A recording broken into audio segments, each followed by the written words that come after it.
Komið sæl. Þetta nú skemmtilegu viðburður.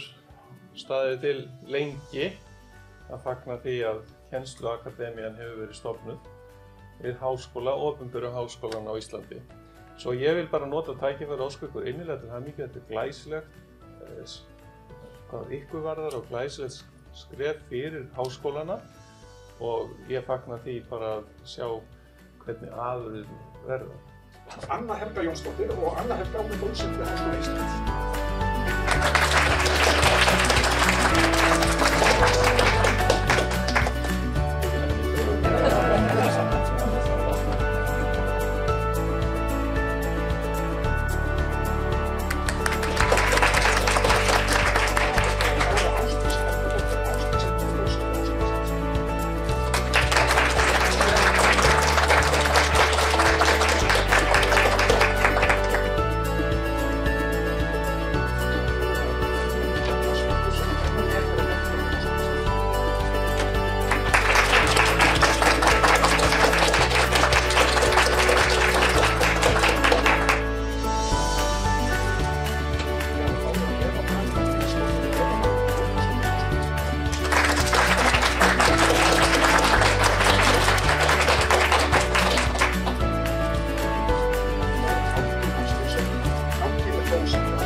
Jæja, innilega til hamingju Kæra takk fyrir með að vera orðin meðlimur í Kennsluakademíu opinberu háskólana. Hvaða þýðingu hefur þetta fyrir þig? Þetta mikill heiður. Mjög gaman að fá viðurkenningu að vinnan sem maður að leggja í kennsluna maður finnur að hún vel metin í háskólanum og síðan vonum maður alltaf bara að nemendurnir sé að læra sem mest af kennsluaðferðum sem maður að nota. En mikill svona persónulegur heiður. Bara gaman að fá síðan að taka þátt í starfi Kennsluakademíu. Heldur betur. Og svolítið gaman að nefna strax nemendunar. Maður sér hvernig þú ert að hugsa þetta. Það eru þeir sem eru efst í huga, væntanlega, og svona þig. Já, nemendurnir þekking nemendurna afrakstursvaran sem við erum að reyna að framleiða hér og finnst þetta gaman. Man ekki alveg hvaða hugtak eða frasa gamall kennari hjá mér notaði. Hún veit að tala að nemendurnir, eða hvað bara þeir skipta miklu máli fyrir okkur í háskóla. Það sem þetta snýst allt um. Já. Hvernig sér þið fyrir þér hlutverk Kennsluakademíunnar? Það stór spurning.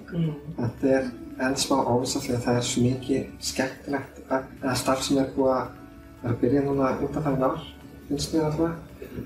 Kennsluþróunarstjórar á sviðunum og margir svona kennslufræðitengd námskeið og viðburðir. Svo það rosalega margt spennandi að gerast sem við þurfum að vera með gott samstarf milli þeirra sem skipuleggja alla þessa hluti, svo við séum ekki bara öll í hverju einu hálfni fyrir sig. Já. En það verður gaman að fá að vera vonandi hvetjandi afl meðal samkennara og vera svona lyfta kennsluna og hærra stig í háskólanum. Finnst alltaf maður vill sjá kennsluna virkilega metna hér. Finnst þú stundum fallið í skugga rannsóknaráherslu og gaman að sjá að þróunin er að verða meira höfða meira til jafns. Já, það er bara gaman að ég er líka mjög spenntur að fá að vinna með samstarfsaðilum í öðrum háskólum. Já, Þetta eru það er líflíkill. Já, 4 háskólar að vinna saman.